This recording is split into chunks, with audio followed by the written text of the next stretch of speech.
En 1398 Vikrami Samvat 1455, le Brahma-Muhurt de la pleine lune du mois de Jyeshta, étant l'Ahartara de Kashinagar, où le dieu suprême Kabir Sahib, le créateur de l'univers, situé à une distance de 1600 quadrillions de la Terre, a pris la forme d'un enfant de sa propre demeure, en réduisant l'éclair de son corps radieux, apparu sur une fleur de lotus, dont le témoin oculaire était Rishi Ashtanandji. En voyant toute cette séquence d'événements, le sage Ashtanandji est étonné et pense que quel spectacle j'ai vu aujourd'hui? Est-ce mon accomplissement en matière de dévotion ou ma déficience visuelle? Je vais poser la question à Gurudev.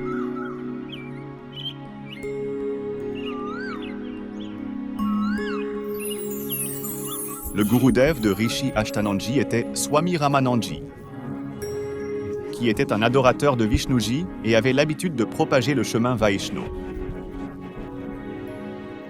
pour lequel il avait nommé 1400 sages comme disciples prédicateurs.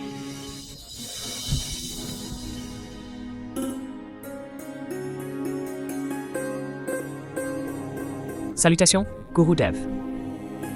Salutations. Quel est le problème, Ashtan, et tu sembles être confronté à un dilemme? Ô Gurudev, si tu as la permission, je veux dissiper mes doutes. Dis, quel est le problème? Ô Gurudev, en faisant la dévotion aujourd'hui, j'ai vu le faisceau de lumière descendre du ciel, que mes yeux ne pouvaient supporter. Et mes yeux se sont fermés, après quoi l'image d'un bébé est apparue devant mes yeux. Quand j'ai rouvert les yeux, cette lumière était confinée au coin de l'étang, et tout le réservoir était éclairé par cette lumière. Ô Gurudev, s'il te plaît, résous mes doutes. Est-ce une réalisation de mon dévouement ou un défaut de vision? Ô Brahman, ce n'est ni l'accomplissement de la dévotion ni votre défaut de vision. De tels incidents se produisent au moment quand certaines divinités des mondes supérieurs viennent sur Terre pour s'incarner. Ils résident dans le ventre d'une mère. Prend alors la forme d'un enfant, accomplit des actes divins et accomplit la tâche souhaitée. Oh Ashtanand, un dieu est venu des mondes supérieurs. Il accomplira son destin en prenant naissance dans la maison de quelqu'un dans la ville de Kashi et en accomplissant des actes divins ici. Swami Ramanandji a résolu les doutes de son disciple Ashtanandji selon sa connaissance spirituelle. Swamiji croyait que les incarnations naissaient uniquement du ventre de la mère. Mais Swamiji ne le savait pas. Ici, aucune incarnation ordinaire n'est apparue. Mais le Dieu suprême lui-même s'est incarné, qui n'est pas né du ventre d'une mère. D'autre part, un couple de tisserands musulmans nommé Nehru Nema vivait dans la ville même de Kashi. Auparavant, Nehru Nema était un brahman lors de cette naissance. Le nom de Nehru était Gauri Shankar et le nom de Nema était Saraswati. Ils n'avaient pas d'enfants. Tous deux adoraient le Seigneur Shiva et récitaient de manière altruiste l'histoire de Shiva Purana.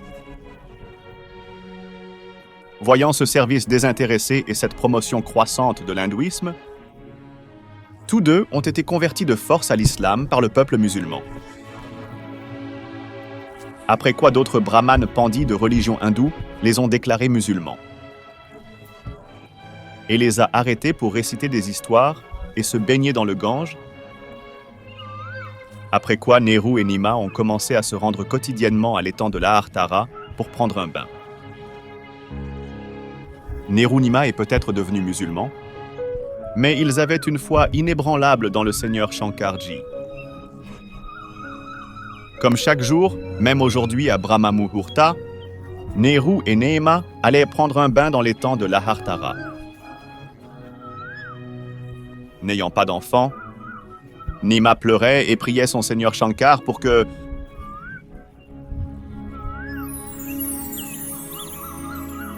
Ô Seigneur Shankar, y a-t-il une pénurie d'enfants dans votre tribunal?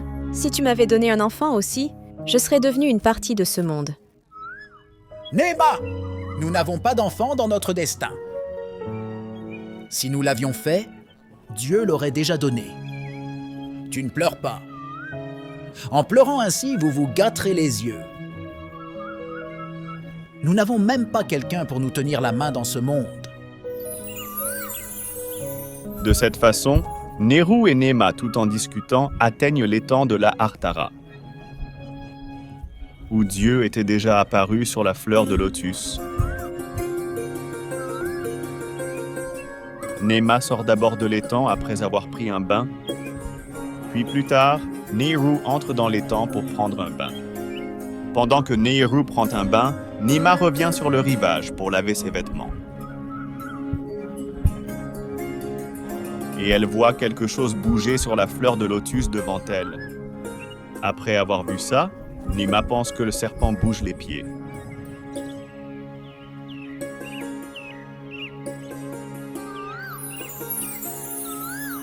Regardez là, il y a un enfant sur une fleur de lotus. Il y a un enfant sur une fleur de lotus. Elle est devenue complètement folle du désir de l'enfant. Maintenant, elle a commencé à voir des enfants même dans l'eau. Ô Seigneur Shankar, donne-lui un peu de sagesse. Regarde là, regarde là. Il y a un enfant sur une fleur de lotus. Arrête ça, Nima. Maintenant, vous voyez aussi des enfants ici dans l'eau. D'où viendra l'enfant dans l'eau? Oh Seigneur! Voyez-vous, faites attention, il va se noyer, l'enfant va se noyer.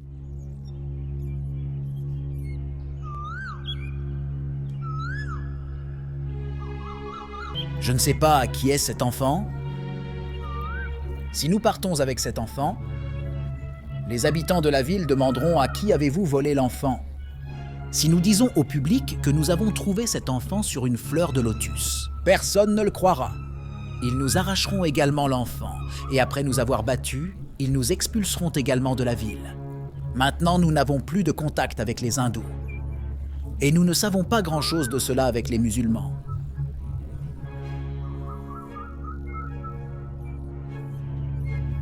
Nima, laisse cet enfant ici. C'est en notre faveur. Si nous prenons cet enfant, il nous arrivera quelque chose de très grave. Personne ne nous croira. Nehru a présenté à Nima toute la situation. Et puis Nima dit « Je ne sais pas quelle magie cet enfant a fait sur moi. Je ne peux pas l'abandonner. Ce n'est plus sous mon contrôle. Parce que l'attirance que cet enfant a créée en moi, je ne peux pas m'éloigner de lui maintenant. Je peux mourir, mais je ne peux pas le quitter. Nima, tu es devenu très têtu. Je ne t'ai jamais parlé, même avec colère, pensant que tu es déjà triste sans enfant. Mais maintenant tu profites illégitimement de mon amour. Écoute, quoi que tu dises, mais je ne peux pas laisser cet enfant. Même après avoir persuadé Nehru, Nima n'est pas d'accord. Puis Nehru, les larmes aux yeux, leva pour la première fois la main sur Nima et dit « Gardez cet enfant ici, sinon je vous gifle. » Nehru, je suis venu pour toi seulement. Ramène-moi à la maison, personne ne te dira rien. Comment parle cet enfant? Il doit s'agir d'un ange, d'un fantôme ou d'un saint accompli. Ô Seigneur Shiva, garde la honte sur ton serviteur. En pensant cela, Nehru ramène tranquillement l'enfant à la maison. Le corps de Dieu était très beau. Les yeux étaient comme des fleurs de lotus, des cheveux bouclés, de longues mains et de longs doigts. Le corps comme un faisceau de lumière. Il n'y avait pas d'enfant aussi merveilleux dans toute la ville de Kashi. Des Kashis entiers se pressaient pour voir Dieu Kabirji sous la forme d'un nouveau-né. Après avoir vu l'enfant, le cœur ne veut pas retirer la vue de son visage. L'âme est automatiquement attirée vers lui. Des hommes et des femmes formant des troupeaux venaient voir l'enfant dans la maison de Niru en chantant des invocations. En voyant l'enfant Kabir Parmeshwar, quelqu'un disait que cet enfant est l'incarnation d'une divinité. Quelqu'un disait que Vishnu-ji lui-même semblait être venu. Quelqu'un disait que le Seigneur Shiva était né pour bénir sa ville de Kashi.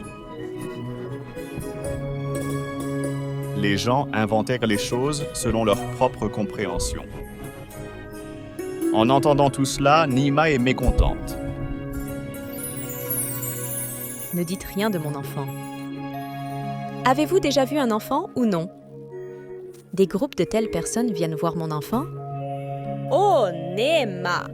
Nous avons vu beaucoup d'enfants, mais nous n'avons pas vu comme votre enfant. Nous sommes donc venus le voir. Oh, Seigneur Shiv, s'il vous plaît, protégez mon enfant de sa vue. Lorsque Nima a essayé de donner du lait à Kabirji alors qu'il était nouveau-né, Dieu a fermé la bouche. Malgré tous leurs efforts, Nima et Niru n'ont pas réussi à donner du lait à l'enfant. Quand les 25 jours passèrent et que l'enfant n'avait rien mangé, les parents sont devenus très inquiets. Ils pensaient que mon fils avait attrapé le mauvais œil de quelqu'un. Même si cela fait déjà 25 jours, le corps de Dieu Kabir était en parfaite santé sous la forme d'un enfant. Mais Nima avait peur de savoir comment cet enfant pourrait survivre sans rien manger. Elle pleurait amèrement en pensant que il pouvait mourir à tout moment et elle priait continuellement le Seigneur Shankar avec anxiété et le cœur lourd. Ô Seigneur Shankar, soit tu n'étais pas obligé de me donner cet enfant. J'aurais passé ma vie sans enfant. Mais maintenant que tu me l'as donné, ne l'enlève pas. Je ne peux pas vivre sans lui. Si cet enfant meurt, je mourrai aussi. Alors Dieu Kabir, qui est immortel, éternel, indestructible, invoque le Seigneur Shiva par inspiration parce qu'il savait que je ne mourrais pas, mais elle mourrait sûrement dans mon inquiétude. Pourquoi pleures-tu, ma fille? Quel est ton problème? Oh Mahatmaji, nous étions sans enfant. Il y a 25 jours, le Seigneur Shankarji nous a donné cet enfant, mais jusqu'à présent, il n'a pas bu de lait. Nous sommes fatigués de faire de notre mieux. Même aujourd'hui, il n'a rien mangé. Je pleure parce que maintenant cet enfant va mourir et avec lui, je vais aussi me suicider. Montre-moi ton enfant. Cet enfant a une longue vie. Il ne va pas mourir. Regarde comme il est en bonne santé, Nima. Un visage semblable à un lotus s'est épanoui. Oh Sage, je ne vais pas me contenter d'une consolation artificielle. Si l'enfant boit du lait, alors seulement je pousserai un soupir de bonheur. Au Seigneur Shiva, vous leur dites d'amener une jeune vache. Tu poses ta main bénie sur cette jeune vache. Elle va commencer à donner du lait. Je boirai seulement le lait de cette jeune vache. Ma fille, appelle ton mari. Nehru, apportez une jeune vache. Et apportez également un pot propre. Elle donnera du lait. Cette jeune vache va commencer à donner du lait. Cet enfant ne boira que ce lait. Peu après, Nehru apporta la vache vierge avec un petit pot frais de la maison du potier. Conformément à l'ordre du dieu suprême Kabirji, le seigneur Shiv, sous la forme d'un sage, posa sa main bénie sur le dos de cette vache vierge, et en même temps les mamelles de cette vache vierge devinrent longues, et le jet de lait coulait des mamelles. Nehru avait déjà placé le récipient sous le pied de la vache. Dès que le récipient à lait est rempli, le lait cesse de sortir des mamelles. Ce lait était bu par Dieu Kabirji sous la forme d'un nourrisson. Nehru Nema s'inclina aux pieds du seigneur Shiva sous la forme d'un brahman. Après cela, le seigneur Shiva sous la forme d'un sage par-delà.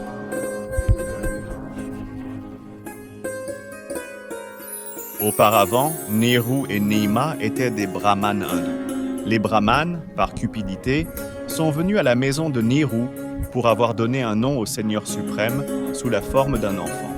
Mais à cause de la domination des musulmans, la société hindoue en avait peur. Les Qazis ont déclaré qu'ils étaient désormais devenus musulmans. Nous nommerons le garçon selon la manière musulmane. En disant cela, le chef Qazi des Qazis a ouvert le Coran Sharif quelque part au milieu. Sur la première ligne de cette page, le prénom était écrit Kabir. Les Qazis pensaient que le nom Kabir signifiait grand. Il ne serait pas approprié de nommer Kabir un enfant de cette petite caste, tisserand. Les Qazis ont de nouveau ouvert le Saint-Coran dans le but de nommer. Étonnamment, ils ont trouvé le mot Kabir à la place de chaque mot écrit dans le Coran. Quand les Qazis inspectèrent tout le Coran, toutes les lettres du Coran Sharif apportées par eux sont devenues Kabir, Kabir, Kabir, Kabir. Cet enfant a changé notre Coran Sharif en faisant un mantra magique. Au Qazi de Kashi. Je suis Kabir Allah, c'est-à-dire Allahu Akbar. Kabir sera mon nom en Khalid.